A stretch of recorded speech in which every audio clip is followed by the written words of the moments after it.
नेमकं भाविक म्हणायचं कोणाला? विराट राजाच्या घरी नष्टचर्येमध्ये बाबाजी पांडव होते. नष्टचर्या पांडव होते नष्टचर्येमध्ये.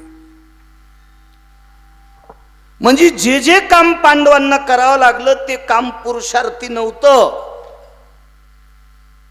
त्यांनी जी भक्ती केली, जितकं काम केलंय का, ज्या योग्यतेच्या पदावर होती का महाराज पांडव, त्या पदाला न शोभणारं काम होतं.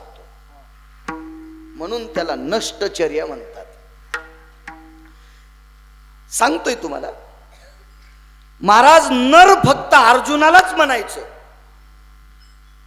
आपण फक्त नामधारी नर आहेत. मग मिशाचा आकडा पाड, याच्यावर तावहान त्याच्यावर तावहान, हे सगळा पोकळवादी कारभार आहे.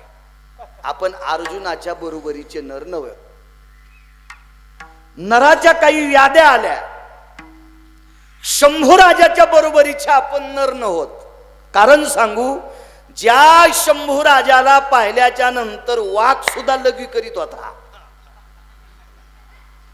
वाघ सुद्धा लघवी करीत होता. दृश्यायाम अननेषु पटे तेजायाम भवे व्याघ्राम लघुशंखास्त तेवच.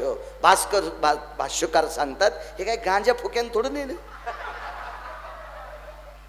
महाराज ज्याचं तेज पाहिल्याच्या नंतर वाघ लघवी करतो, पुरुषार्थ किती असेल बाबाजी? काय पुरुषार्थ असेल? अशा खूपशा याद्या आहेत, खूपशा याद्या. त्याच्यापैकी सर्वात मोठी यादी कोणती असेल तर अर्जुनासारखा जगात नर नाही, देव नाही. देव नाही, देव नाही, पंढरपुरातला मालक नाही. तो फक्त नारायण आहे, नर नाही. का नाही? कारण अर्जुनाला खोटे पण स्तन नव्हते. आपल्याला खोटे का होत नाही? आहेत, देवाला पण आहेत, पण अर्जुनाला नव्हते. नष्टचर्या का?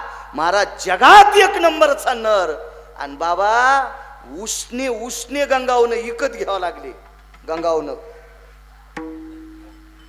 अर्जुनाला गंगावनं घालावं लागले, आणि पांढऱ्या रंगाची साडी, ब्रह्मडा, कथक शिकवावं लागले. साधा अपमान आहे? किती मोठा अपमान आहे. म्हणून नष्टचर्या. ज्या बाईला 48,324 दास्या, आकडा ऐकिला, 48,324 दास्या. असू द्या मग शिक्षण कमी, गणित पक्क आहे. 48,324 दास्या इतक्या देवाला पोरी होत्या. पंढरपुरातल्या मालकाला 16,108 गुणिले 3 गणित किती होते घरी गेल्यावर बघा.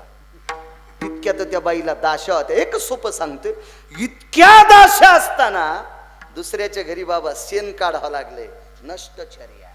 चला, भीम किती शक्तिशाली भरत बुवा.